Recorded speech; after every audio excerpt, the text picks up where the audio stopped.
Hola. Buenas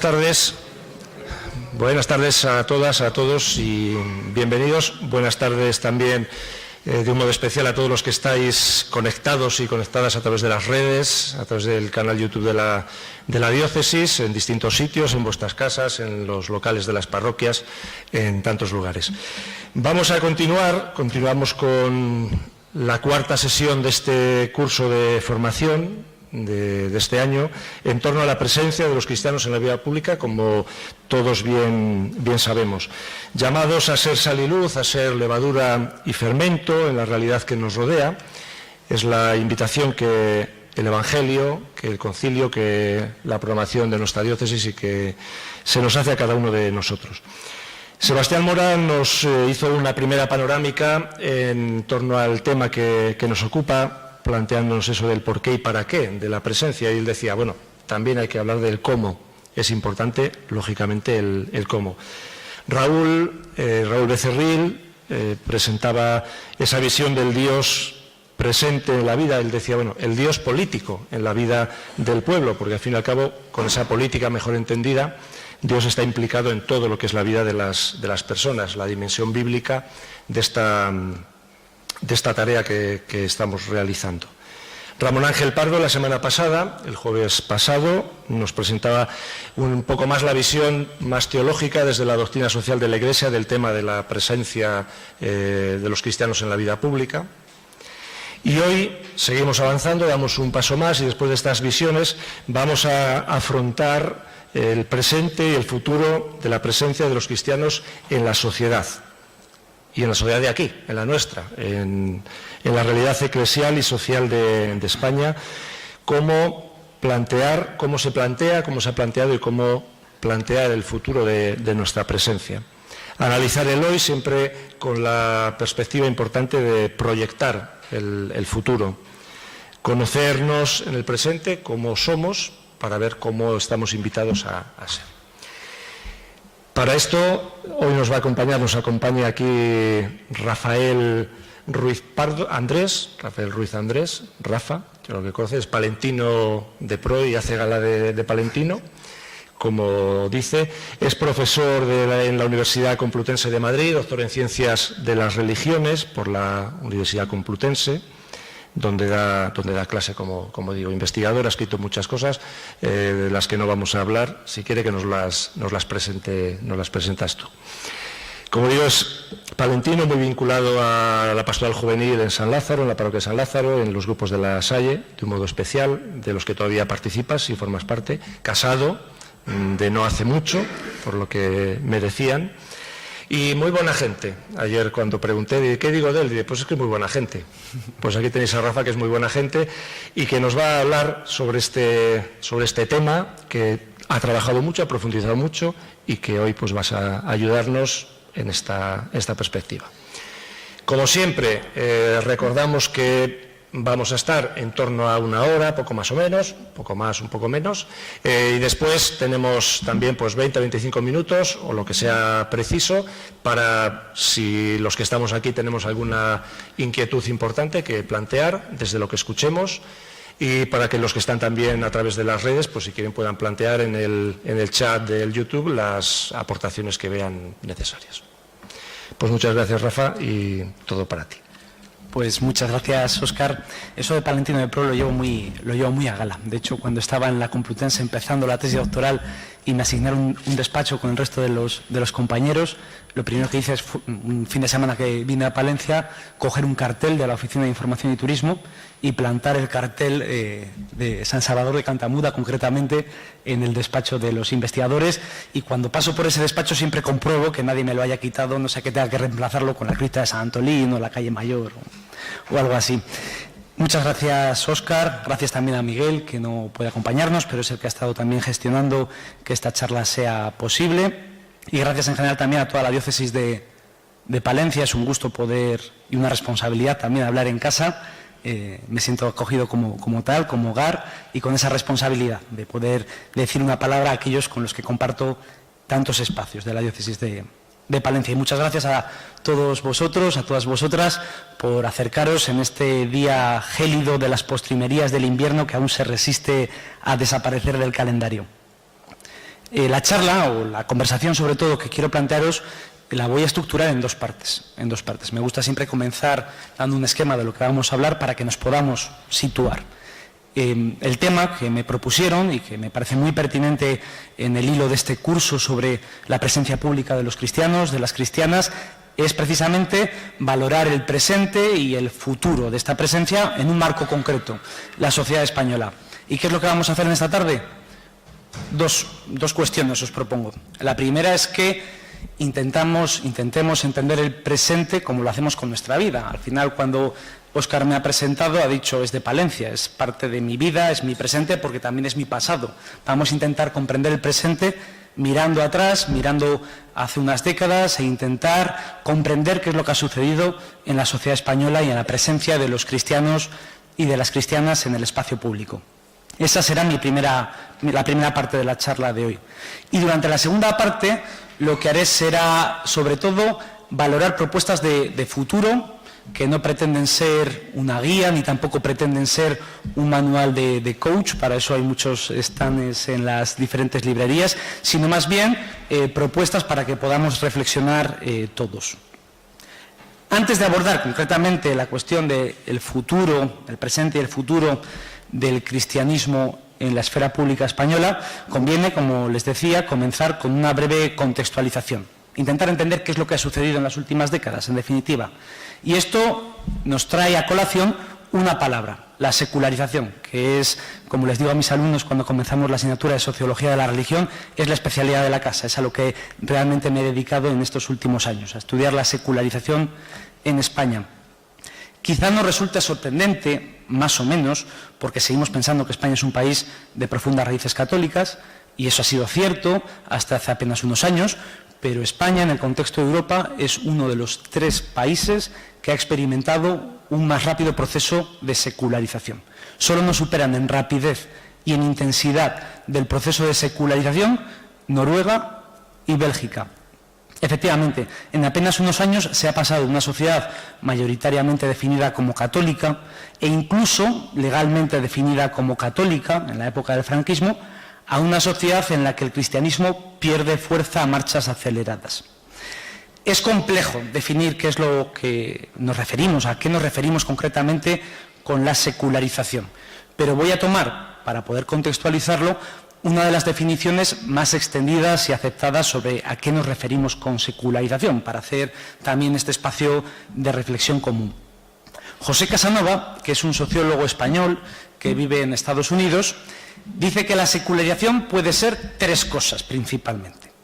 1, que las creencias y las prácticas religiosas decrecen, que sería habitualmente como lo solemos conocer, la secularización, el decrecimiento de creencias y de prácticas religiosas. Pues hoy cree en Dios menos gente que hace 20 años, por ejemplo. Secularización en el primer sentido.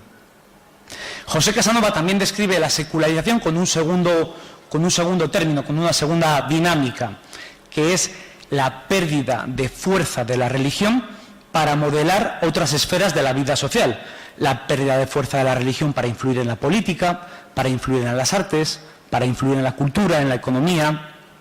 Y por último, y que además toca de lleno las cuestiones de este curso, José Casanova nos dice que hay una tercera posibilidad para entender la secularización, que es la pérdida de presencia pública de las religiones. Es también lo que llamamos la privatización de las religiones. Dejan de ser cuestiones relevantes en la plaza, como se llama coloquialmente, es decir, en los lugares públicos, y se convierte más bien en una cuestión de cada uno con su conciencia, una cuestión individual en la que no me meto, pero que tampoco se vea demasiado, porque, bueno, en definitiva, esto es una cuestión privada.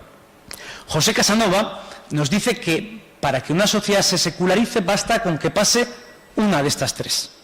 Hay sociedades en las que se ha dado una de estas 3, otras en las que se ha dado 2 y otras en las que se han sucedido los 3 procesos. Este es el caso de España. En España se han vivido estos 3 procesos en los últimos años. Para seguir contextualizando y seguir ampliando nuestro análisis sobre la realidad española, vamos a intentar ver cada una de estas dinámicas para el caso de España en las últimas décadas. Sobre todo haré referencia, esto de cuando empieza la secularización es muy debatido. Hay gente que dice que desde los orígenes mismos del mundo nos estamos secularizando. Otros hablan del siglo XIX. Yo voy a tomar los años 60, porque es cierto que en España, pero también en otras muchas sociedades de Europa, hasta los años 60 la mayoría de la población seguía adscribiéndose a una confesión religiosa y seguía practicando esa religiosidad. De tal manera que comenzamos con la primera de las tres vectores, de las tres dinámicas que nos presentaba Casanova: el declive de las creencias y de las prácticas religiosas. Si miramos a las últimas décadas, nos encontraríamos una gráfica para España de este tipo, con dos momentos muy destacados de pérdida de creencia y de práctica religiosa en España. El primero es el que se abre a partir de los años 60. Hasta los años 60, la inmensa mayoría de la población era católica y una gran parte de la población también se describía como católica y practicante, incluso entre los jóvenes. Y a partir de los años 60, ¿qué es lo que sucede? Sucede que, mientras que la identidad religiosa, es decir, la gente que sigue identificándose como católica, más o menos se mantiene, lo que empieza a perderse es sobre todo la práctica religiosa, la asistencia dominical a la misa, la importancia que otorgan las familias a la transmisión religiosa, la importancia que otorga cada individuo a la religión. Es decir, a partir de los 60 se mantiene más o menos la identidad. Es la época en la que empieza a configurarse ese cristianismo que se llama de BBC, bodas, bautizos y comuniones. Es la época de ese cristianismo de identidad, pero cada vez con menos importancia y menos relevancia para modelar la vida cotidiana. Aquí tendríamos el primer gran momento de cambio, de declive en la sociedad española. El segundo momento es en el que estamos ahora mismo, que se abre a partir del siglo XXI y está caracterizado sobre todo por los hijos y ya nietos de aquellos que vivieron los 60, 70, 80. Los hijos y ya nietos, en muchos casos, de los católicos no practicantes. ¿Y qué pasa con los hijos de aquellos católicos que eran más identitarios que en la vida cotidiana, que en el día a día? Pues que ya no son ni católicos ni practicantes. A partir del siglo XXI, en España hablamos de que hay una exculturación. Si desde los 60 parecía que se mantenía la cultura católica, se perdía la práctica, a partir del siglo XXI también se pierde esa cultura católica. Y tenemos bastantes indicadores que apuntan a esta dirección. Si veis en la gráfica, a partir de los años 60-70, que es cuando recoge el CIS esta pregunta, vemos cómo decrece el número de católicos practicantes y aumenta el número de católicos no practicantes. A partir de inicios del siglo XXI vemos que la tendencia claramente al alza es la de las personas que no se identifican con ninguna religión. Y tenemos más indicadores. La pérdida sacramental, que es espectacular poder comprobar cuánta gente aún se casaba por la Iglesia en España apenas en el año 2000. ¿Alguien sabe esta cifra? ¿Cuánta gente se casaba en el año 2000 en España por la Iglesia? El 75%. 75%. A día de hoy, dependiendo de las estadísticas, estamos hablando de entre el 10 y el 20% de los matrimonios se efectúan por la Iglesia. Tenemos estos indicadores, cómo se están perdiendo esos referentes sacramentales, que en cierto modo para aquel católico no practicante seguían siendo importantes, y la contrapartida, que es el espectacular aumento de personas no religiosas desde el inicio del siglo XXI. Esta estadística llega hasta el año 2019. Para que nos hagamos la idea, a día de hoy el 40% de la población española se declara no religiosa, 60% religiosa, hablando grosso modo. Y entre los jóvenes, es decir, los que serán adultos pasado mañana, los jóvenes es justo al revés. El 60% se declara no religioso y el 40% se declara religioso. ¿Qué nos indica esto? Que la secularización, en cierto modo, es un proceso que se ha acelerado, es un proceso rápido y un proceso que no ha tocado techo en el caso de España. Tenemos en otros países en los que efectivamente se ve que posiblemente esté, en cierto modo, en retroceso o se esté paralizando la dinámica de ese proceso. En el caso de España, no. En el caso de España, al ver que precisamente la gente joven es todavía menos religiosa que la gente adulta, nos habla de que posiblemente este proceso continúe. Esto en cuanto a la primera cuestión que nos señalaba Casanova.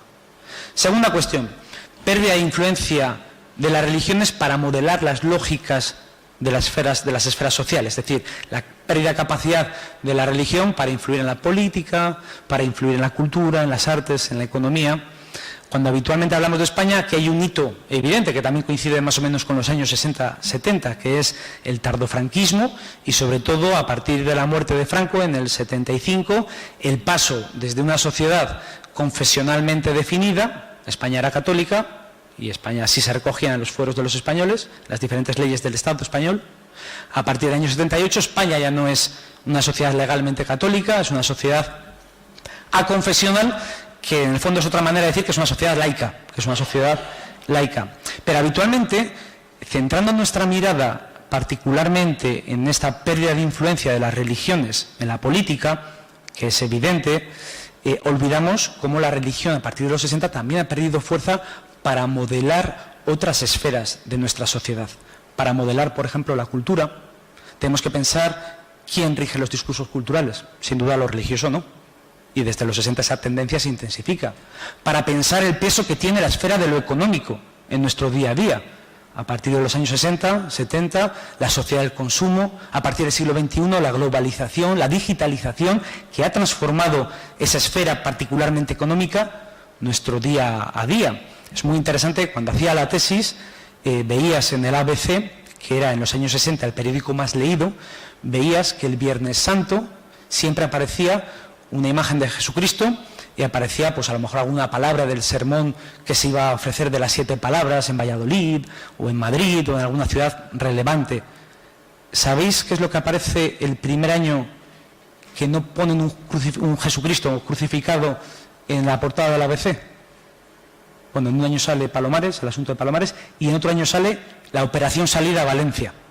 La Operación Salida a Valencia. Es un cambio muy evidente de cómo la esfera económica estaba ganando pulso sobre la esfera religiosa a partir de la década de los 60, y ya no tenemos que hablar en el mundo de hoy de inteligencia artificial y de digitalización.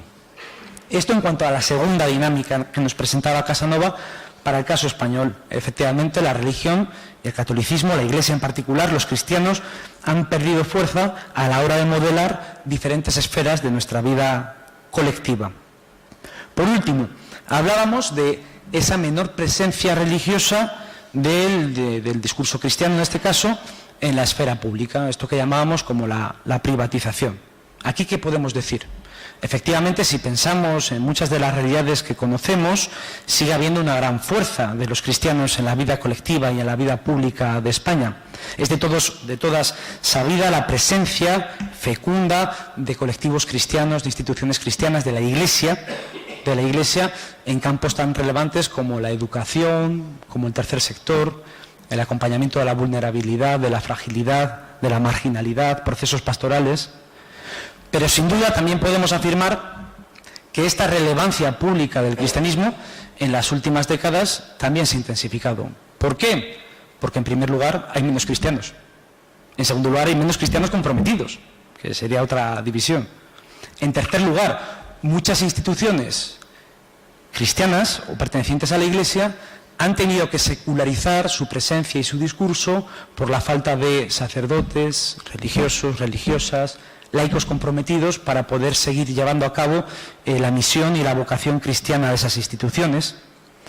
Pero quizá lo más relevante de esta pérdida de importancia del cristianismo en la esfera pública española no sea solo el declive de la misma, es decir, que hay menos cristianos y por lo tanto esta presencia pública es menor, sino sobre todo el desprestigio, el descrédito, la desconfianza que suscita el cristianismo y la Iglesia en particular entre tantísimos colectivos de la vida social, entre tantísimos colectivos y sectores sociales en España. Aquí tenemos que hablar de la irrupción también, junto con todo este proceso de secularización, de múltiples narrativas culturales y mediáticas sobre lo religioso que presentan una postura y presentan una aproximación absolutamente negativa sobre lo que es e implica ser religioso, lo llamamos el secularismo ambiental, y que tiene un gran impacto en la sociedad española. Al final, acabar asociando a la Iglesia siempre a abuso sexual, acabar asociando a la Iglesia siempre a un discurso concreto, acabar asociando a los jóvenes a la Iglesia a una cuestión del franquismo, porque la Iglesia es verdad que estuvo con el régimen, pero también enfrente del régimen. La Iglesia estuvo en todos los lados en ese momento, ¿no? Hay toda una narrativa ambiental que llamamos secularista en la esfera pública española que hace que cada vez sea menos creíble hablar en cristiano en la misma. Además, este desprestigio, esta desconfianza, tenemos que pensar que la Iglesia es la institución, una de las instituciones que más confianza han perdido los jóvenes españoles en los últimos 20 años. Ahora mismo, según el informe SM, los jóvenes tienen más confianza en las multinacionales que en la Iglesia Católica. Es decir, hablando gruesamente, como dice González Anleo, los jóvenes dan más relevancia a McDonald's que a la Iglesia Católica, en general, ¿no? Estas narrativas, además, han sido, en cierto modo, alimentadas por el foco, por la puesta del foco sobre ciertos discursos de líderes religiosos, ciertas actuaciones de colectivos cristianos que han parecido reforzar ese prejuicio secularista, y por la pérdida del cristianismo público de dialogar con parte de los sectores de la sociedad española, concretamente con la izquierda y concretamente con los más jóvenes, ¿no? Son sectores que cada vez se han desenganchado más de las narrativas cristianas. Como conclusión de este último vector, el relativo a la pérdida de pujanza del cristianismo en la esfera pública, podemos decir que aunque los cristianos, las cristianas siguen teniendo una presencia importante, el cristianismo pierde prestigio, pierde peso. E incluso si hablamos con los jóvenes, hablamos con mucha gente de nuestra sociedad, creerán a este o aquel, creerán a este sacerdote, a este cristiano en particular, pero no al cristianismo. Creerán a Cáritas, pero no a la Iglesia Católica, sin saber o sin querer saber que es lo mismo, ¿no? Es parte de lo mismo, ¿no? En definitiva, creerán esas mediaciones concretas particulares, pero no darán ningún crédito al cristianismo. Es decir, que la vocación de esas personas por acercarse, por acompañar, por educar, desde una inspiración cristiana, no llega a tantos sectores de la sociedad española que pueden entablar diálogo con esto o con aquel, pero no con el cristianismo en su conjunto. Esta situación, en cierto modo, tenemos que decir que ha colmado de pesimismo a parte de la comunidad eclesial. Es muy interesante, ¿no? En los años 70, 80 leía análisis de personas especialmente agudas de la Iglesia que decían: después de la esperanza, de la alegría, de la ilusión, de la euforia del posconcilio, nos estamos introduciendo en un valle oscuro y no sabemos cuándo va a terminar. En definitiva, podemos decir que muchos cristianos tienen la sensación de seguir transitando por aquel valle oscuro. Otros grupos de cristianos han decidido dejar el miedo y lanzarse, o bien a crear trincheras.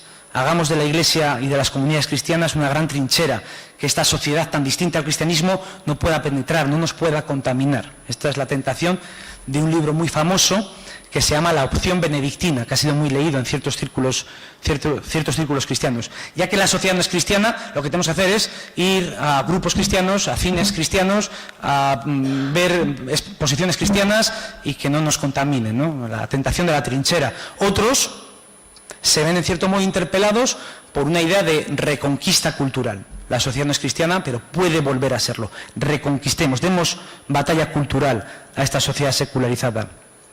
Sin embargo, pienso que estas tres posturas, el miedo, la trinchera o la reconquista, surgen del miedo y no saben valorar lo que paradójicamente les voy a comentar en la segunda parte de este rato de conversación, que son las múltiples posibilidades de presencia pública para los cristianos en esta sociedad tan secularizada. En este sentido, en esta segunda parte de nuestro coloquio de hoy, lo que desearía proponeros no son grandes modelos, no son grandes teorizaciones, sino sobre todo a la vez un reto más sencillo y más ambicioso, que es el cambio de mirada y el cambio de actitud. Antes de comenzar, hagamos un brevísimo recorrido, porque no sé si seré buen profesor, lo intento, pero siempre he intentado ser buen estudiante y me he visto las charlas anteriores antes de venir a comunicarles lo que tenía que contarles para saber de lo que habéis estado hablando en estas últimas semanas. De tal manera que antes de exponerles mi propuesta, vamos a hacer un breve recorrido de cuáles han sido los modelos ideales de presencia pública del cristianismo en España en las últimas décadas. Brevísimo, antes de ir a la propuesta. Tenemos el modelo de la posguerra, los años 40, 50, en la España nacional católica. En ese momento es cuando surge, se expande lo que todos conocemos como la acción católica y sus diferentes, aunque es anterior, la acción católica, pero en España sobre todo se expande a partir de los años 40, 50, la acción católica y la acción por ambientes, universitarios, la GEC, obreros, las hermandades obreras, etcétera, ¿no? ¿Cuál era la idea en ese contexto? ¿Cuál debía ser la presencia pública del cristiano en el contexto del franquismo? La presencia pública del cristiano debía ser como el grano de mostaza, como el fermento en la masa. Se entendía que la sociedad era mayoritariamente cristiana, todos eran cristianos, pero la mayoría de ellos eran muy pasivos, muy pasivos. Lo que había que hacer es ser fermento y ayudar a que las diferentes comunidades pues emprendieran una nueva alternativa que dejara atrás que se llamaba la práctica estacionaria, el conformismo del católico pasivo, etcétera, ¿no? Es activar a la masa cristiana. Esto fue en gran medida y grosso modo el modelo de la acción católica en los años 40, 50, 60.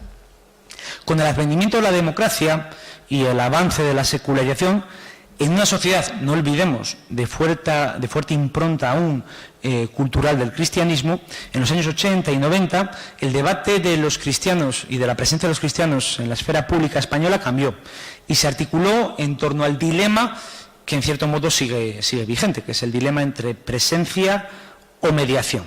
Esto concretamente nos remite, es un modelo, un debate que se articula en los años 80 en Italia por Bruno Forte, que ve la diferencia entre un cristianismo de presencia, es decir, que las asociaciones e instituciones, la propia Iglesia, tenga una presencia en la sociedad explícita, asociaciones cristianas, colegios cristianos, que haya sindicatos cristianos, una presencia explícita. Este era el modelo que defendía Comunión y Liberación en Italia, con obras propias. Y, por otra parte, el cristianismo de mediación, es decir, que cada cristiano, cada cristiana tuviera su vocación, que desempeñara su rol evangelizador en los diferentes ambientes a los que la vida le deparara, ¿no? Sería el cristianismo de presencia, por poner un ejemplo muy evidente, un colegio concertado. El cristianismo de mediación sería el católico en un colegio público. Católico en un colegio público. Ese sería como el gran... ¿Se ha apagado el micrófono? Ahora, ya está. Como el gran debate de los años 80, como nos recuerdan, por cierto, y les recomiendo, Carlos García Dandoin, que ha hecho una reflexión muy interesante sobre el tema que nos reúne hoy, cristianos en la vida pública en España, ha hecho una reflexión muy interesante en los cuadernos de la OAC, recientemente publicada, y que os la recomiendo a todos para su lectura. Pues Carlos García Dandoin nos habla de este momento, de los años 80, de los años 90... El micrófono que está jugando aquí, ya está, ¿sí? ¿Se me escucha ahora? Sí.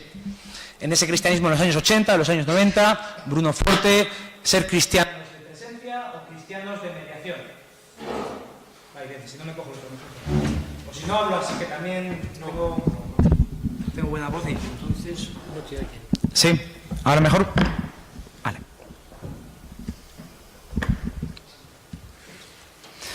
En fin, hablábamos de esos años 30, 40, 50...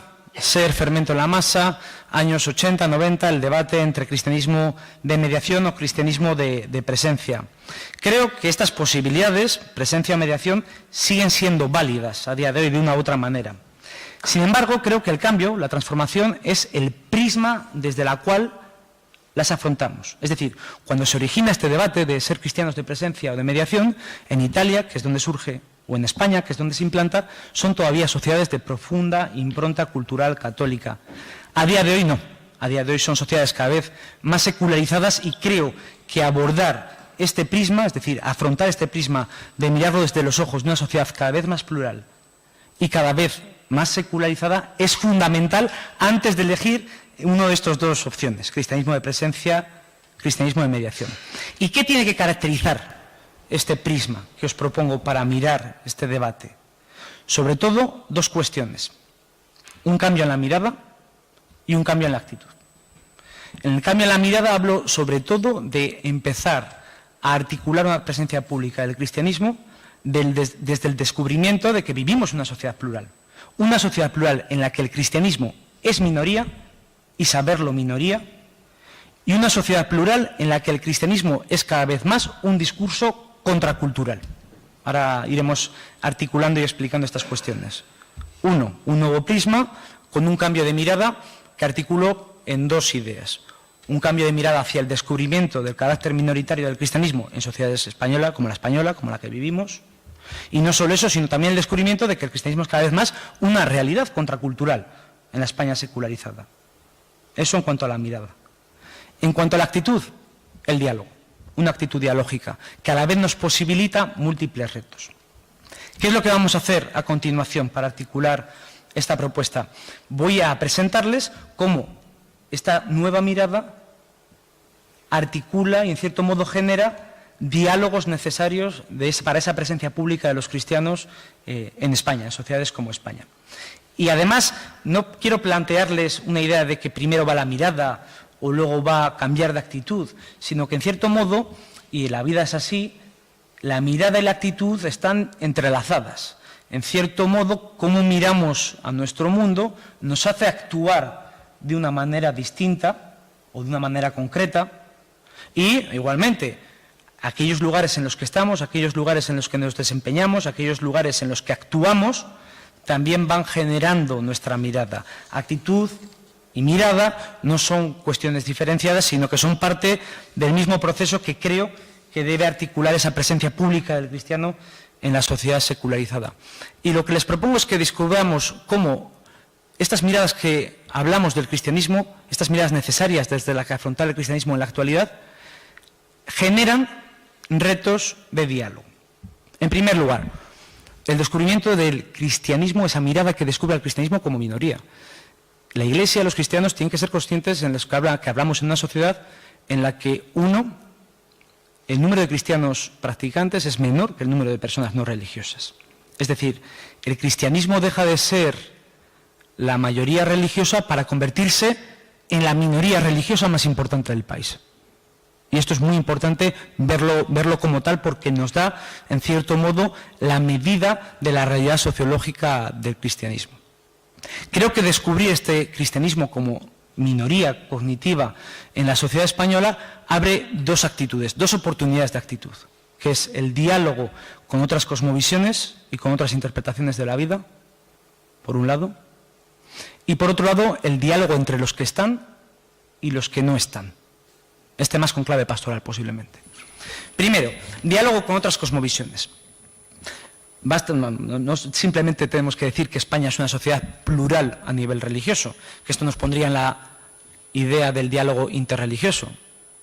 ¿Cuántos protestantes, cuántos musulmanes, cuántos pentecostales hay en España hoy? España es una sociedad cada vez más plural a este nivel, también gracias por la migración, pero también por procesos de conversión de católicos que han pasado al protestantismo, etcétera, etcétera.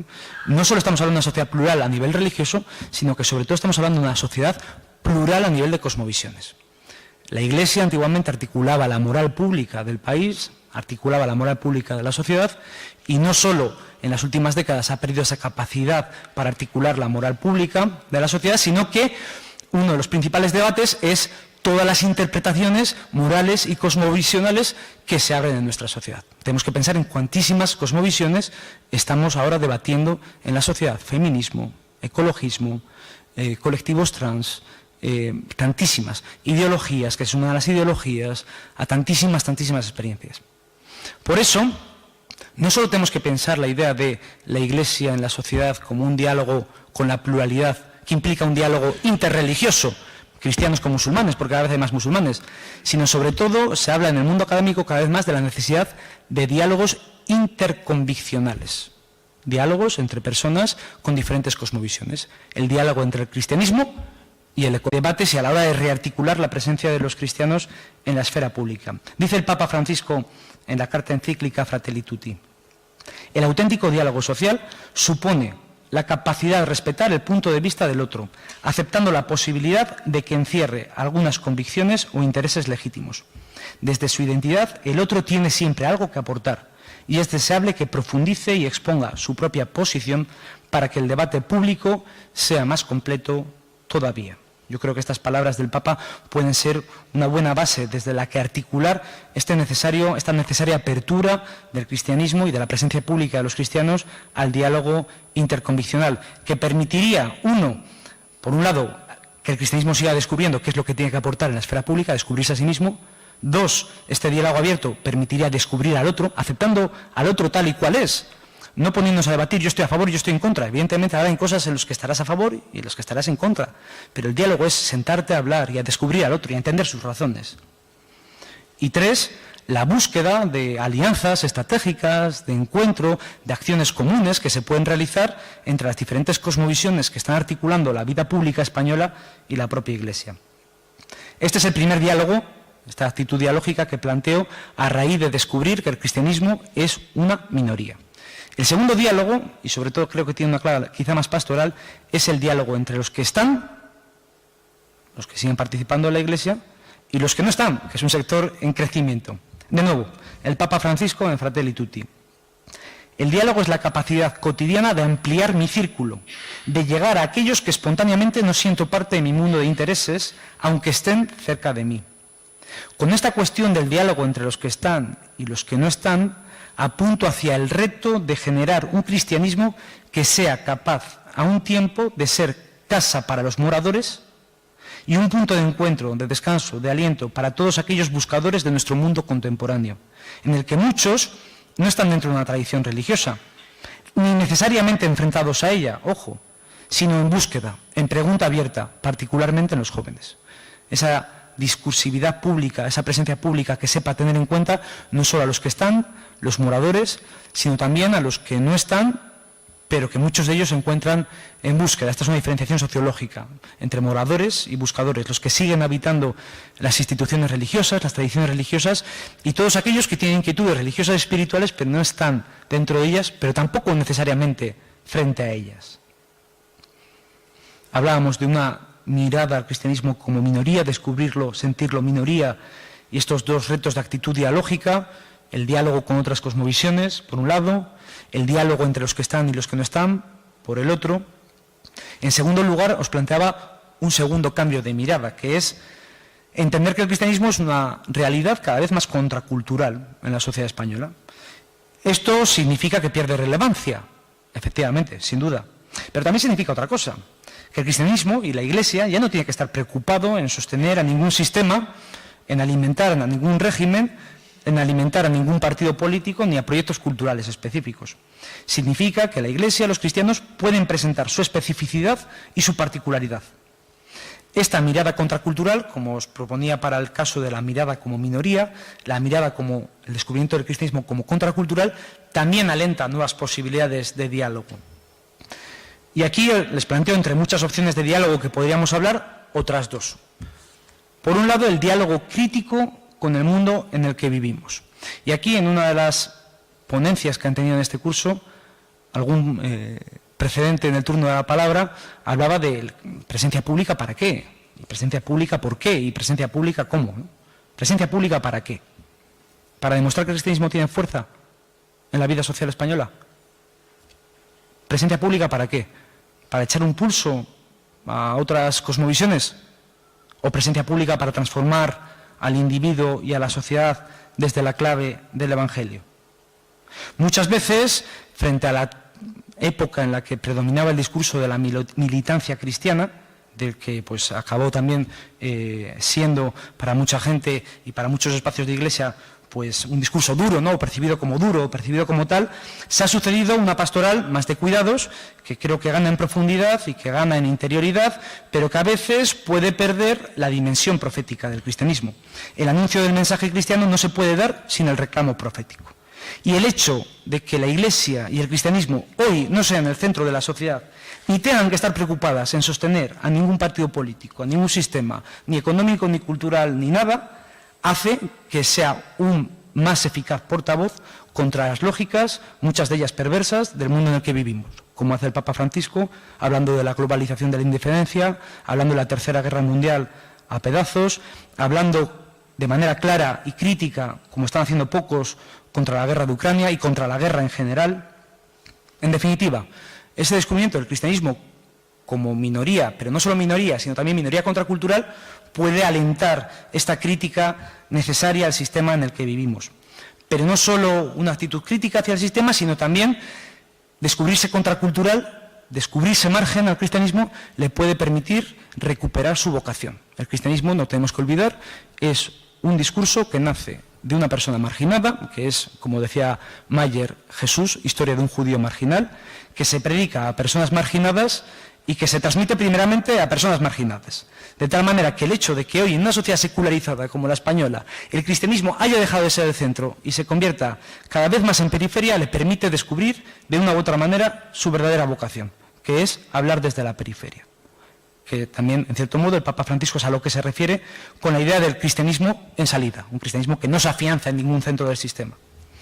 Me va a permitir que incluya en esta reflexión sobre la mirada contracultural y los diferentes retos dialógicos, diálogo crítico con el mundo en el que vivimos, diálogo desde los márgenes, me va a permitir que incluya esta frase genial del filósofo británico Terry Eagleton, cuya lectura vivamente le recomiendo. Dice Eagleton, en un libro precioso que se llama Cultura y muerte de Dios: si la fe religiosa fuera liberada del peso de tener que dotar a un orden social de un conjunto de fundamentos de existencia, es decir, que si fuera liberada de apoyar a los sistemas, podría redescubrir su verdadero propósito como crítica de dicho orden. En este sentido, su carácter superfluo podría ser la prueba de salvación. Continúa Eagleton. Lo que añade el Evangelio a la moral común y corriente no es un fundamento sobrenatural, sino la incómoda verdad de que nuestras formas de vida deben sufrir una radical disolución si quieren renacer como comunidades justas y compasivas. El signo de esa disolución es la solidaridad con los pobres indefensos, los márgenes. Es aquí, dice Eagleton, donde podría nacer una nueva reconfiguración de la fe, de la cultura y de la política. Qué interesante este párrafo de Terry Eagleton. Es interesante porque habla de ser periferia, de ser contracultura, no solo por hacer una crítica inclemente al mundo en el que vivimos, no por convertirnos en trinchera o atacar a nadie, sino nos habla y nos apunta a la posibilidad de que el cristianismo, desde su condición contracultural y de minoría, pueda alentar una fe, una cultura y una política desde la crítica y desde los márgenes. Ser, en definitiva, no solo una minoría contracultural o con cierta apertura a otros, sino también ser una minoría creativa con capacidad de generar nuevos proyectos culturales y sociales, nuevos horizontes, en definitiva, de futuro. Esta es realmente la presencia, la posibilidad que se abre para la presencia pública de los cristianos en la sociedad secular. A modo de complemento importante, y también ya de camino hacia las conclusiones, porque también prefería que pudiéramos tener una parte de diálogo, de conversación entre nosotros, me surge una reflexión adicional a todo esto que estoy comentando, ¿no? No es un gran modelo, no es una gran transformación, sino básicamente quizá esa presencia pública del presente y del futuro de los cristianismos tendría que ser primero un cambio en la mirada, un cambio en la actitud, y luego las demás cosas ya se irán caminando. Y digo que a estas cuestiones de las que hemos estado hablando, de las que hemos ido hablando en estos minutos, me surge un complemento importante. La conversión de la presencia pública del cristianismo, de esta mirada y actitud dialógica, implica que para transformar la sociedad, es decir, para seguir teniendo relevancia como discurso público, tendríamos que acompañar este esfuerzo inexcusablemente de otras dos conversiones. En primer lugar, la transformación interior. Aquí cabe de señalar una cuestión. A veces solemos hablar de las estadísticas y decimos, bueno, cristianos, ¿cuántos se declaran cristianos en España? Hemos dicho 60%. ¿Cuántos de ellos van a misa? Y parece que esta es toda la realidad sociológica religiosa de España. Y no, y si seguimos las encuestas encontramos muchos datos mucho más interesantes quizá que esto. Y uno de estos datos interesantes es la importancia que incluso los cristianos dan al propio cristianismo en su vida cotidiana, que es tendente a nula, tendente a la nulidad. Muy poca importancia del cristianismo para modelar la vida. Pregunta que me surge, ¿qué capacidad va a tener el cristianismo para influir en la esfera pública si para muchos de los que se declaran cristianos no tiene capacidad de transformar su vida privada, su vida personal? Esa es la primera pregunta que surge. Además, habría otra cuestión interesante de las estadísticas, que incluso gran parte de los cristianos piensan que el fundamento último de la existencia no es Dios, y la Iglesia mucho menos, sino que son ellos mismos. Interesantísimo, ¿no? Para ver realmente, cuando hablamos de cristianismo, cuántas personas realmente están actuando desde esas lógicas cristianas, ¿no? Transformación interior, efectivamente, ¿no? Esa mayor importancia de lo religioso para poder modelar las decisiones. Pero no solo esto, sobre todo una transformación interior de aquellos que están comprometidos, de aquellos que están activos, a estas claves de las que estamos hablando. Porque sí, porque podemos creer en el diálogo, sí, podemos creer que el cristianismo es una minoría cognitiva en la sociedad española, pero muchas veces en las actividades, en las propuestas, en las discursividades, muchos de los cristianos pueden seguir teniendo la tentación de hablar y de presentarse como si estas realidades no existieran. Es decir, se acepta el pluralismo a nivel teórico, pero no a nivel práctico. De tal manera que esta transformación de la presencia pública de los cristianos tendría que estar acompañada, en primer lugar, por una transformación interior. Por una transformación interior. Pero no es una transformación interior. Muy interesante cómo habla Halleck de la teología de la liberación interior necesaria al día de hoy, ¿no? Hay otra conversión importante, que es la transformación de la propia comunidad eclesial, que creo que ayudaría a tantísimos grupos y cristianos a que no se sientan solos, a que no se sientan voceros solitarios en una sociedad secular, sino que una conversión con fuerza, con valentía de toda la Iglesia coadyuvaría este esfuerzo dialógico del cristianismo en la esfera pública. Esta propuesta no es nueva, en el fondo, de nuevo, si vamos a la Escritura, es lo que hallamos en los Hechos de los Apóstoles, 15, en el concilio llamado Concilio de Jerusalén. Los apóstoles están en esa sociedad, que no era una sociedad cristiana, viendo cómo evangelizar la sociedad, y hay discrepancias. Circuncisión sí, circuncisión no. No, vayamos a Jerusalén todos a hablar, ¿no? Ese germen dialógico está en el propio origen de la Iglesia. No es nuevo porque esté en los orígenes de la Iglesia, sino que también el magisterio nos lo ha ido recordando.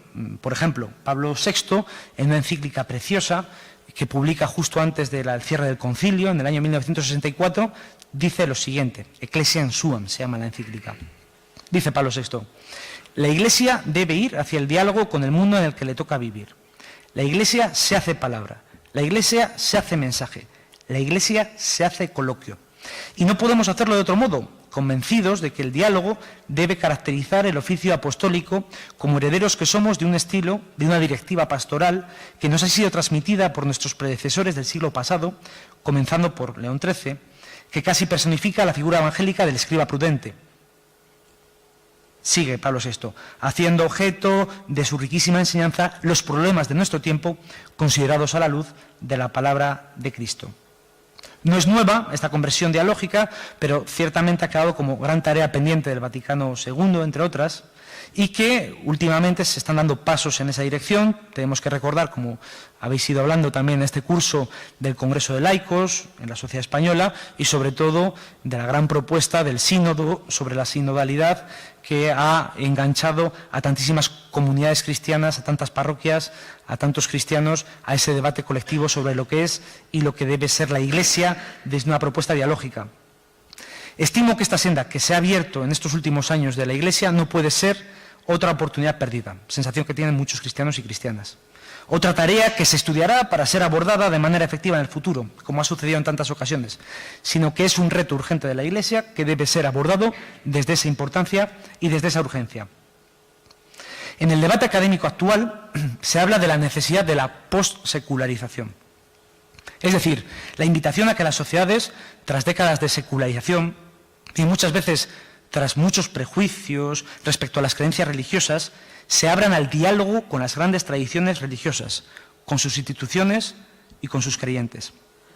Para esto estimo que no solo es importante que la sociedad se abra al diálogo con las religiones, sino que las religiones, y en particular la comunidad cristiana, vivan para ello un proceso de conversión dialógica, a fin de que ellas mismas, las religiones, puedan ser protagonistas de este momento de possecularización que ya se está anunciando globalmente.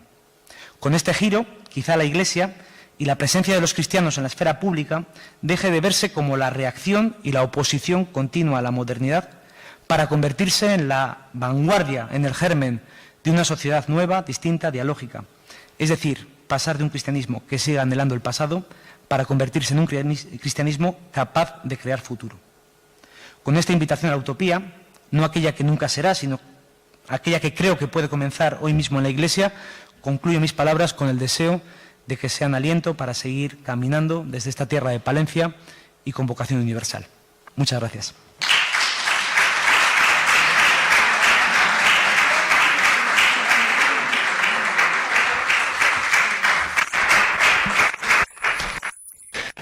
Muchas gracias, Rafa, por la aportación. Vamos a tener un ratillo ahora, como en otras ocasiones, para poder dialogar contigo sobre si hay alguna duda, sugerencia, inquietud o todo lo que cada uno pueda haber pensado. Como otras veces hemos hecho lo de esto de que llaman ahora el bisbiseo, pues así, entre los que estamos cerca, podéis dialogar o podemos dialogar un poquitín sobre lo que hemos oído para que se nos ocurra alguna pregunta, alguna aportación que podamos hacer, y a lo mejor es más fácil así enriquecer el diálogo. Sí, con los que estáis alrededor, pues podéis comentar alguna de las cosas que os parezcan. 2 o 3 minutos, nada más.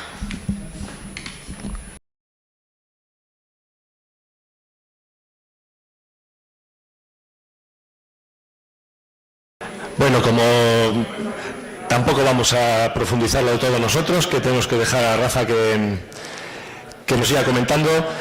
Si hay alguna intervención, alguna pregunta, alguna cosa, pues me vais diciendo, levantáis un poco la mano, yo me acerco, os paso el micro y le ponemos en apuros de lo que nos ha ido aportando. Todo vuestro. Rafa, me ha impresionado muchísimo, porque no pensaba yo en eso, que fuéramos una minoría marginal, por Dios. Es verdad eso es cierto, porque yo no sé si es que gracias a Dios estoy rodeada con gente de muchos valores, de muchos principios, que le gusta luchar por llevar el Evangelio a todo. No me lo creo, vamos, es que me ha impresionado, no lo sabía, no he oído a nadie decir que el cristianismo fuera una minoría marginal. Claro, en el caso de España, minoría, claro, marginal. Es decir, yo lo que invito es a redescubrir esa posición periférica del cristianismo. Efectivamente, dentro de las minorías y dentro de las diferentes cosmovisiones que actualmente están debatiendo en España, el cristianismo cada vez es más minoritario. Pero en cierto modo, marginal no es, porque sigue teniendo más estructuras que muchas de las minorías, sigue teniendo mucha más presencia pública que muchas de las minorías. Voy a hacerte una interpelación, ¿no? A día de hoy, la cifra de jóvenes que van a misa todos los domingos es en torno al 8% de los jóvenes. 8%. Poquísimo, minoritario. Damos la vuelta a la tortilla. ¿Cuántas asociaciones, sindicatos, partidos políticos cuentan con un 8% del total de los jóvenes españoles dispuestos a prestarles 1 hora de tiempo a la semana? Entonces, sobre todo, es una minoría. Lo de marginal, en la charla lo que quería decir sobre todo es descubrir esa marginalidad del cristianismo y hacer de mi capa un sayo, hacer virtud de esa condición cada vez más periférica. Marginal como tal todavía no es el cristianismo. Sigue teniendo mucha presencia pública, también por las propias dinámicas, por las propias estructuras, lo que hablábamos, y por cuestiones como las que te señalo, que a veces es la botella medio llena, medio vacía.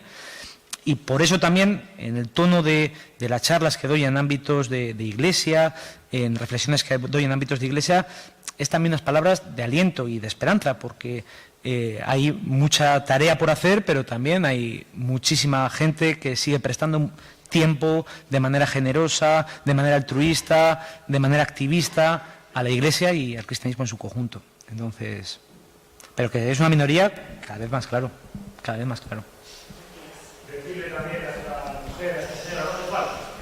Sí, es que si no te oyen en el YouTube.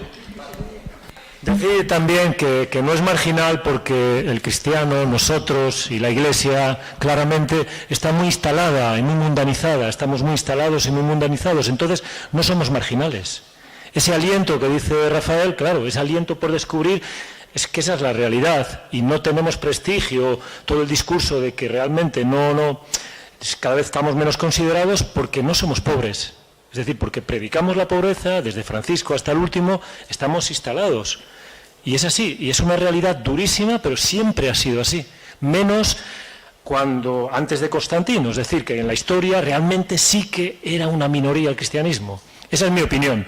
Pero soy Iglesia y hay que defender la Iglesia y estamos aquí hablando los de la Iglesia. Este discurso es para nosotros. Yo quiero decir que yo soy Iglesia y soy el primero que también vivo mundanizado, instalado, pero que esa es la realidad. O sea, no se puede hacer otro discurso, tanto parloteo, tanta cosa. Nosotros ganaremos prestigio cuando seamos pobres. Esa es mi opinión.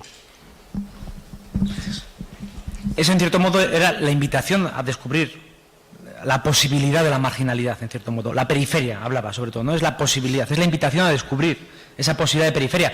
Pero claro, por eso digo, cada vez una minoría, pero lo de marginal, ahora mismo en España no podemos decir que el cristianismo sea marginal. Y también importantes élites en el país que son cristianas, etcétera. Hay también que valorar la cuestión. El cristianismo sigue teniendo mucha presencia en muchas estructuras, élites, sigue teniendo mucha presencia en muchos partidos políticos, de tal manera que sobre todo las palabras es a descubrir la posibilidad de ser periferia, en una sociedad secularizada, que creo que es el reto. Lo presentaba más como reto que como realidad actual.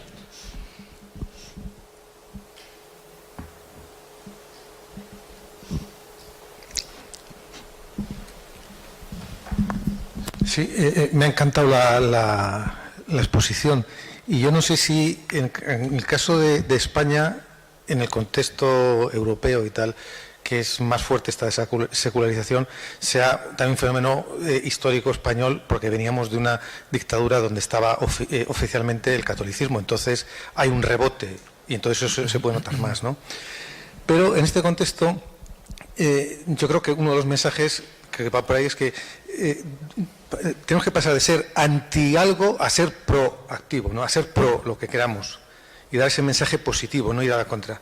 Pero yo creo que hay desde la Ilustración un movimiento anticristiano y anticatólico, oculto, más o menos oculto, y no sé si sigue actuando ahora.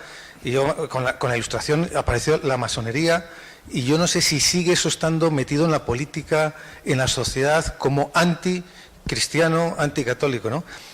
Que eso influya todavía más en la secularización. Frente a ese anti, nosotros tenemos que ser tenemos que ser proactivos, pro los valores que queramos transmitir y tal, ¿no? Yo creo que no sé si eso está estudiado o no, en qué medida estas fuerzas ocultas están actuando. Y en ese pro, ¿cómo hacerlo presente en la sociedad, en la política a lo mejor? Porque en la cultura, ¿cómo hacerlo de facto realmente ese mensaje pro que tenemos que transmitir? Gracias.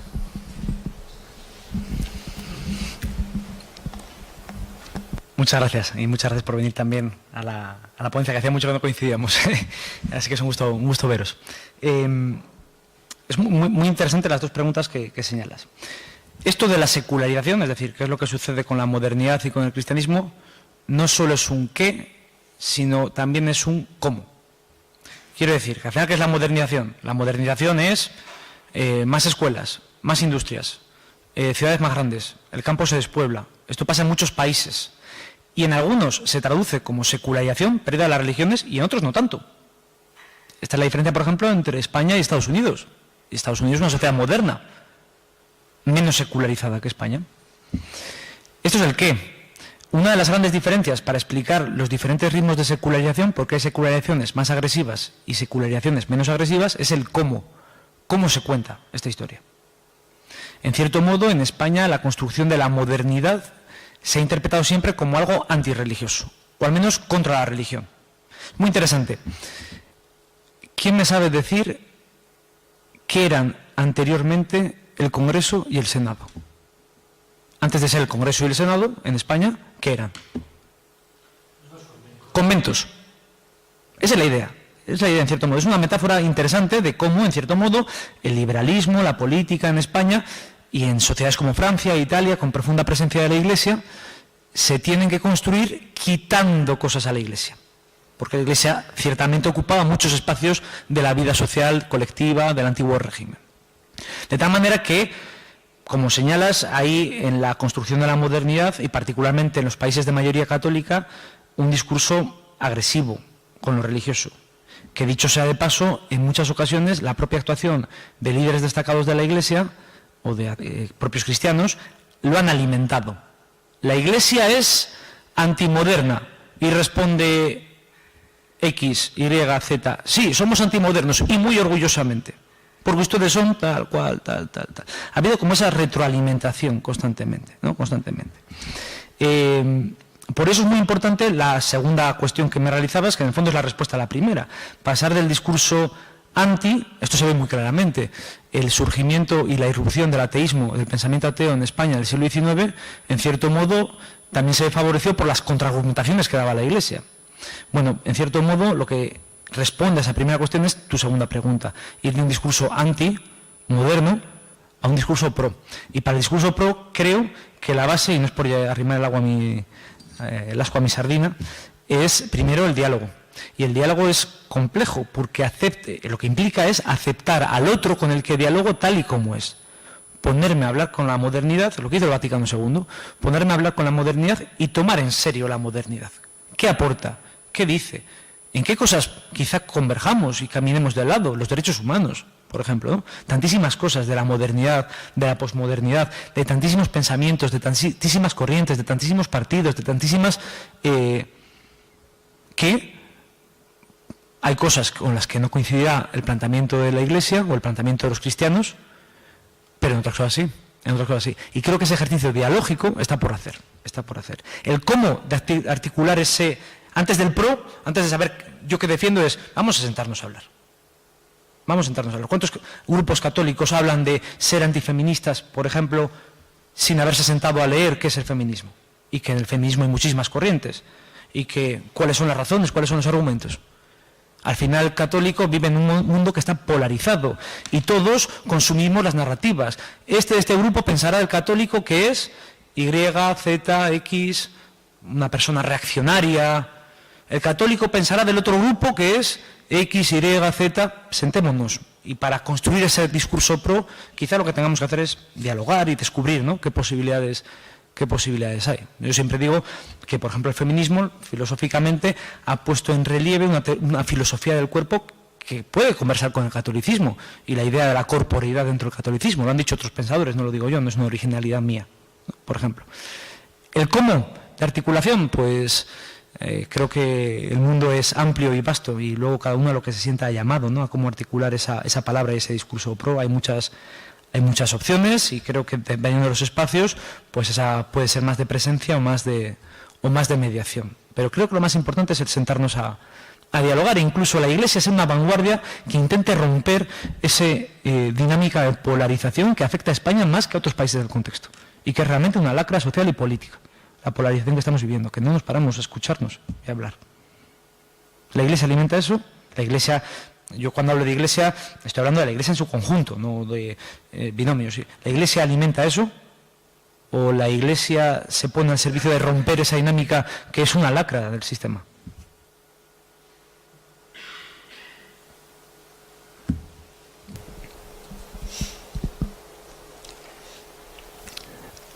¿Alguna intervención más? ¿Y tú nos ves a la Iglesia con capacidad para ello, hoy en España? ¿Para qué de todo? Para esta transformación dialógica, para entrar en esta nueva manera de situarse ante la sociedad, de ver el mundo no como los que están enfrente, sino como una parte de nosotros, porque somos mundo. Es una muy buena pregunta. En el fondo, no es por esquivarla, pero ¿y qué lo mismo da la respuesta? La Iglesia en su conjunto, al final, yo creo que hay un primer nivel, que es lo que hablábamos, la transformación interior. Es yo, como persona perteneciente a la Iglesia, como cristiano, como X, como Y, como musulmán, como budista, como ateo, cómo me posiciono hacia esa conversión dialógica que necesitamos todos. Esa es la primera cuestión. Y al final, al ir sumando convergencias y al ir sumando inquietudes, vendrán el resto de las transformaciones. Hombre, en este sentido hay que decir que el contexto que está experimentando la Iglesia con el proceso de la sinodalidad, el Congreso de Laicos, se están abriendo muchas plataformas y muchos espacios muy interesantes en esa dirección. Por eso señalaba que es importante dar curso a esos espacios, continuarlos, alimentarlos y responder, y que realmente el sínodo sea capaz de responder a esa inquietud que ha alimentado en parte de la propia Iglesia y que espero que no sea traducida en otra, que los cristianos lo vean como otra oportunidad perdida. Yo creo que eso sí que sería un efecto muy negativo para el propio cristianismo, porque de verdad que en los últimos años se ha visto, en cierto modo, un aliento, ¿no?, en torno a estos procesos de gente que realmente se está involucrando, que piensa que desde el diálogo se puede hacer transformación consensuada, en comunión, pero transformación al fin y al cabo, ¿no? Así que sería como mis dos respuestas. Primero, cada uno cuánto nos creemos esto del diálogo, que al final, como digo, yo cuando vamos cada uno a la cama tenemos que hacer la recapitulación de realmente en qué línea estamos, polarizando o dialogando, creyéndonos esto realmente, actuando como si todavía la Iglesia fuera la Iglesia de la época de la cristiandad, en la que veladamente esperamos que todas vengan a actividades pastorales, a misa, o no, o se sitúa y se posiciona dentro de este contexto plural. Eso por un lado. Y luego ver qué cauces siguen estos puntos, estos lugares, estos diálogos, estos canales que se han abierto en los últimos años de manera particular.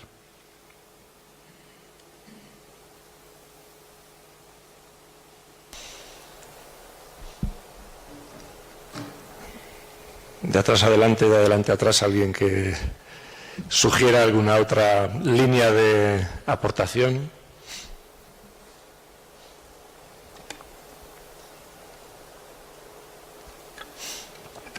Esto es una invitación al diálogo, hay que dialogar. Entonces, claro, al final, hombre.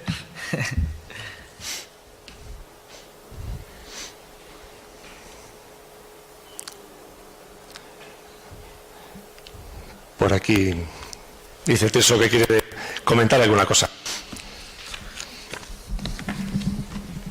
Hola, buenas tardes. Es que de alguna manera pues la pregunta que hacía Óscar pues daba a entender un poco esta realidad que yo pienso que vivimos en la Iglesia, y es que nosotros tenemos mucha dificultad para el diálogo entre nosotros y mucho menos con otras maneras de pensar, de situarse y de vivir las cosas en el mundo, porque en el fondo no hemos abandonado esa idea de que nosotros tenemos la verdad y que la realidad está ahí, pero no queremos aceptarla, nos cuesta mucho. Mejor sería que no estuviera. Hay muchos movimientos que intentan recuperar, como decías antes tú, la antigua fuerza, el antiguo poder, pero en realidad yo creo que en general nos cuesta aceptar mucho que esto no tiene otra salida, que esto es una oportunidad para la Iglesia también, en la línea que decía aquí el compañero, de ser más auténtica, de vivir los valores que la corresponden más y la mística que le corresponde más, y no estar apoyados pues en sistemas, en poderes, en maneras de actuar que hemos tenido durante muchos siglos y que en el fondo añoramos un poco. Entonces desde ahí es muy difícil emprender un diálogo auténtico, ¿no? Más bien a veces parece que tenemos un diálogo un poco artificial, pero nos cuesta mucho, y yo creo que la primera conversión que tenemos que hacer somos nosotros, a creer en que el diálogo y la aportación nos hará rectificar muchas cosas, pero nos hará más auténticos y nos ayudará a crecer. Muchas gracias por esta aportación que comparto plenamente. Al final, en cierto modo, cuando le escuchaba, estaba pensando que vivimos una sociedad plural, lo he dicho por activa y por pasiva, en la que cada vez somos más minoría, y esto obliga al diálogo. Y cuando uno, de una u otra manera, tiene que posicionarse en este contexto, el diálogo es una opción, pero acabará siendo la única opción. De tal manera que entre ese momento en el que ahora mismo el diálogo es una opción, la Iglesia todavía tiene fuerza, poder en España, como incluso creerse en la tentación de no dialogar, entre este momento y cuando el diálogo ya sea la única opción posible, creo que se puede abrir un periodo de sufrimiento. Es decir, cuando antes la Iglesia, las comunidades eclesiales emprendan esta conversión dialógica, más activa, más ilusionadamente pueden estar afrontando el futuro. Porque de aquí a 40 años la situación no va a cambiar. Efectivamente, no va a haber una neocristiandad. Es imposible. No soy, yo me dedico a la sociología, no soy Nostradamus, pero es difícil, ¿no? Viendo la estadística de las evoluciones de las dinámicas sociológicas. ¿Qué va a hacer la Iglesia entre hoy y dentro de 40 años, cuando será cada vez más minoría? ¿Seguir negando la realidad, seguir sin aceptar que vive en un contexto plural y que eso, en cierto modo, no solo obliga a dialogar, sino que el diálogo es una virtud, y que también está en el propio germen del cristianismo, de la Iglesia, el Logos, Evangelio de Juan, primer versículo del Evangelio de Juan, al principio estaba la palabra, lo dialógico es parte de la propia, la Trinidad es un diálogo, es decir, podríamos encontrar referencias teológicas, todas las que queramos, de esa naturaleza dialógica del cristianismo. Hasta qué punto va a seguir la Iglesia, las comunidades cristianas, desangrándose en este proceso, en seguir mirando para atrás, con lo que se está imponiendo es una sociedad totalmente distinta, en la que creo que efectivamente hay retos para las religiones, pero hay muchísimas oportunidades. Y en cierto modo, a veces, cuando se hacen estos discursos, la sociedad española, hasta los años 60, era profundamente católica. Pues, sí, era católica, pero realmente, ¿cuál es el precio de ese catolicismo? ¿Es mejor estar apoyando un sistema u otro? Porque parte de la sabiduría histórica de la Iglesia ha sido: si me acerco mucho a un sistema, cuando caiga el sistema caigo yo. Por eso siempre mantener un pie dentro y un pie fuera. En cierto modo, ¿qué es mejor? Estar en el centro de un sistema y que yo creo que esa oportunidad de la sociedad secularizada es realmente una oportunidad. Y no creo que el tiempo en el que vivamos, creo que todo tiempo pasado fue simplemente anterior. No significa que fue mejor, pero mucha gente sigue viéndolo como así, de una u otra manera, no que anhele el franquismo, pero sí esa época de iglesias llenas y de grupos a rebosar. ¿Era esa sociedad mejor que la actual? No sé, es un juicio de valor, yo no me puedo pronunciar porque me dedico a la sociología, no emitimos juicios, hacemos análisis, pero me genera ciertas dudas ese tipo de afirmación.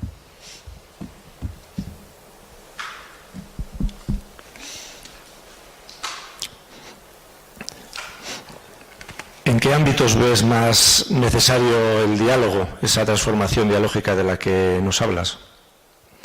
¿Ámbitos señalas dentro de la propia Iglesia o de la Iglesia de la esfera? De la Iglesia en el mundo en el que nos movemos. Aquí se abren muchos temas.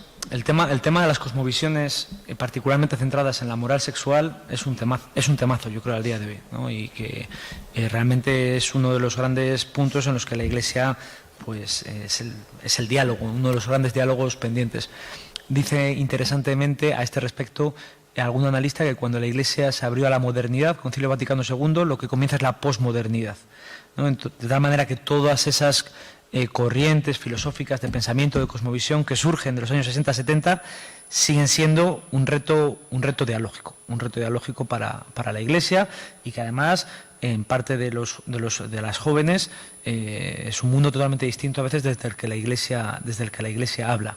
Y yo creo que el reto es simplemente sentarse a dialogar, es el primer reto de todo. Eso sería un tema, yo creo que urgente, a este nivel: género, colectivo LGTBI, etcétera, diferentes cuestiones que sigue siendo reto pendiente de diálogo. No estoy hablando simplemente estoy hablando de diálogo, de sentarnos a hablar, diferentes posturas, ¿no? Y diferentes cosmovisiones, diferentes maneras de entender la existencia. Eso por un lado. Y luego se abren muchísimos temas, ¿no? En cierto modo, con lo que decía el compañero, que no está ya, también creo que es un momento bueno en el que vivimos de retomar el diálogo con más crítica hacia el mundo en el que vivimos, hacia el sistema en el que habitamos, y en el que la Iglesia y el discurso profético puede también tener un calado dialógico.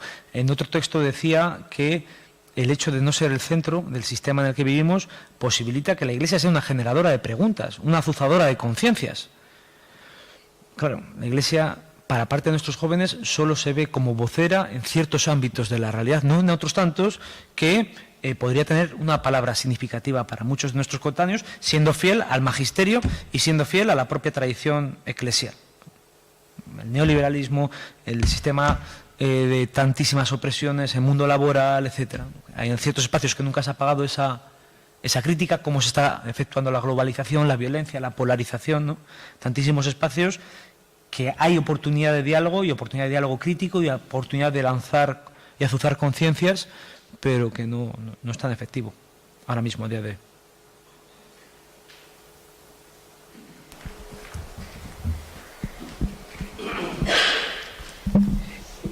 Yo no sé si... A mí algunas veces me da por pensar que estamos en el mejor momento posible. Porque ahora no nos queda otra que plantear el Evangelio como propuesta, que es lo que nos decía el Papa Francisco en Cuatro Vientos, de que el Evangelio se propone, no se impone, y el Papa Francisco nos lo repite continuamente. Entonces, por suerte, por desgracia, ya no nos queda otra que proponer. Entonces, yo no sé, igual tenemos que cambiar el chip de que el mundo ya no es como era, de que ha cambiado, de que se acabó. Lo que también dice el Papa Francisco de siempre se ha hecho así, ya no vale y se acabó, ya siempre se ha hecho así. Entonces, pues tomarnos la vida como propuesta y tratar de llevarlo, que nos va a costar con la mayor normalidad posible. Pero yo creo que estamos en un muy buen momento. Y no sé, pues igual tenemos que creernos que estamos en muy buen momento y proponer desde el diálogo. Y luego vuelvo al Papa Francisco, como lo que nos dijo el primer día en la misa de inicio, que no tengamos miedo a la ternura. Entonces, yo creo que hay que ir por ahí. Estamos en un momento fantástico porque no nos queda otra que proponer. Lo otro se acabó.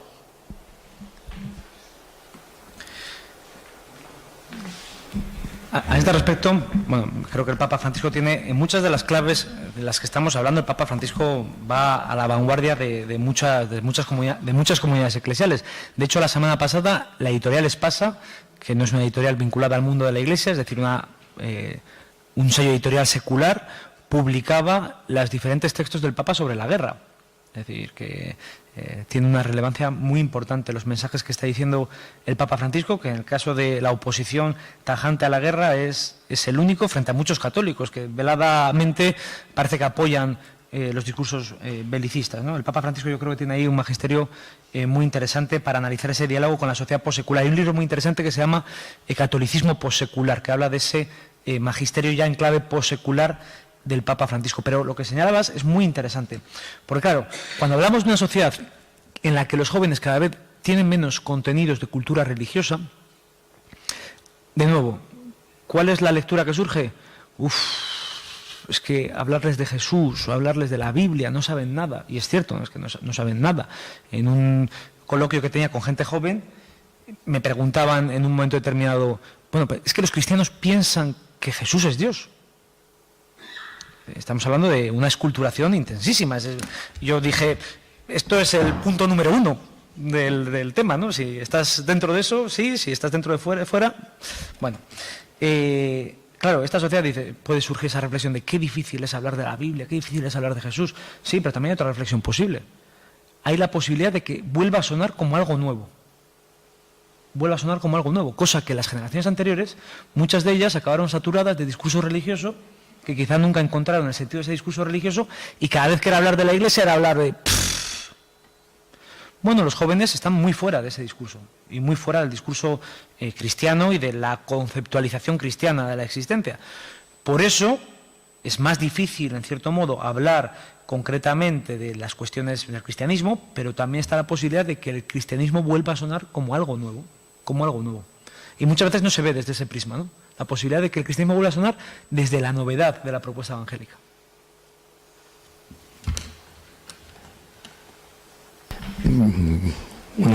Brevemente, si son... Bien, hemos hablado de diálogos y más diálogos, de acuerdo.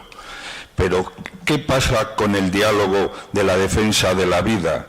Que ni el neoliberalismo, ni la socialdemocracia, ni por supuesto los demás partidos se enfrentan a ello con la debida moral y ética. ¿Qué pasa con ese diálogo? La concepción de la Iglesia es clara, ¿no? Desde origen la vida existe. El obispo de Barcelona, creo que el otro día he leído aquí en el móvil, esto decía, la incoherencia, esto que es el cardenal, me parece, primado de España, ¿no? La incoherencia entre la defensa del derecho a la vida de un bebé de 10 meses, o sea, de 10 meses contando los 9 de gestación, que muere con un mes, y la defensa de ese bebé que tiene 5 meses en el vientre de su madre. El derecho a respetar, creo que decía, el huevo del águila, y no el derecho del feto fecundado.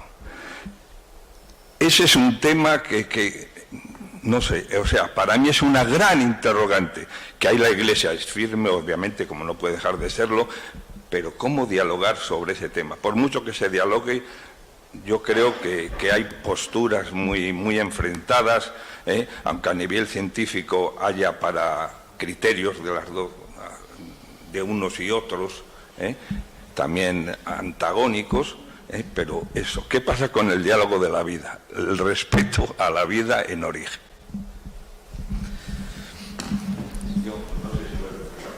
Sí, muchas gracias por la pregunta. Vamos a ver, cuando hablamos de la possecularización, y es cuando terminaba, no solo habla de que las religiones deben convertirse a ese diálogo, sino también habla que las sociedades deben de abrirse realmente al diálogo. Y de hecho, una de las reflexiones sobre la possecularización la articula el filósofo alemán Habermas, precisamente respecto a los temas que señalabas, ¿no? Cuestiones bioéticas, cuestiones reproductivas, sexuales, etcétera, lo señalaba Habermas. Y de hecho Habermas, que es el gran defensor de esta propuesta, que ha estado muy ligado a la escuela de Frankfurt, dice, en estos temas son tan complejos que hay que dejar que las religiones puedan manifestarse públicamente y que expongan sus argumentos. De hecho, la possecularización no solo la parte de las religiones deben convertirse al diálogo, sino que también las sociedades deben abrirse a un diálogo más fructífero y más plural con las propias tradiciones religiosas, que puedan introducir sus diferentes argumentaciones sobre los distintos temas en la esfera pública. Es decir, que es bidireccional. También es la necesidad de que la apertura se abra a entender, se abra a escuchar, bueno, pues esa es su postura, la postura de X, Y, Z, de la Iglesia, del Islam, de la postura. Escuchemos, ¿no? Entonces es bidireccional. Me he centrado más, como es cristianos en la vida pública, me he centrado más en la parte de desde la Iglesia hacia la sociedad, ¿no? Pero hay también otro segundo vector interesante, que es desde la sociedad hacia la Iglesia. Vamos a concluir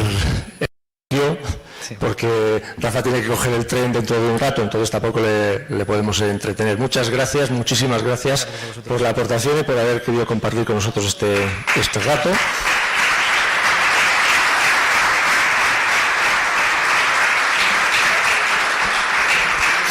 Y antes de terminar, pues como siempre, recordad que la próxima semana tendremos la 5ª sesión del curso de formación, Cristianas y Cristianos en la Vida Pública, propiamente ese va a ser el título. Nos va a acompañar Maite Valdivieso, que es bilbaína, profesora del Instituto Diocesano de Teología y Pastoral de Bilbao, delegada de Pastoral Obrera. Será el jueves, nuevamente volvemos al jueves 9 de marzo. A las 7:30, como siempre, aquí nos vemos. Muchas gracias, buenas noches, y a todos los que nos habéis visto vía online, buenas noches también.